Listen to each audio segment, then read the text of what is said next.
So actually guys, bigla lang yung pagpunta ko sa Makati kasi pinapunta ko ng tita ko para samahan yung pinsan ko mag self photoshoot studio siya. So nakarating na tayo ng Malayalam mga tina. Tapos pupunta na lang ako sa bahay, sa apartment ng tita ko. Nag-move it lang ako. And honestly, yung fantasy mag-move it talaga sa Makati. Ewan ko ba.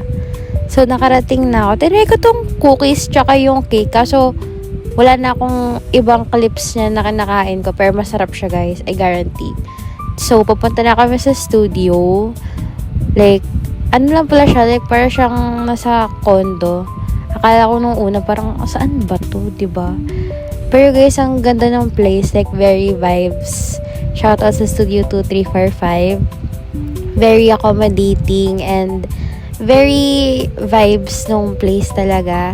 Ito yung mga, meron silang package. Tapos, if you guys want to avail, ito yung mga prices nila. Yun lang yung na-vid ko. Pero, pwede yung i-check yung website nila. So, ayan. Ako, syempre, as a photographer ate, hinahelp ko yung pinsan ko. Kung paano ba yung poses, tsaka magpindot ng camera. So, after nyan, pumunta na kaming Pobla kasi kakain kami sa filling station. Actually, first time ko dito, dinala ko ng tita ko. So, gustong-gusto ko yung place. Ang sarap ng pagkain. Like, yes, I really love that place. So, kinaumagahan, nagluto lang ako ng carbonara.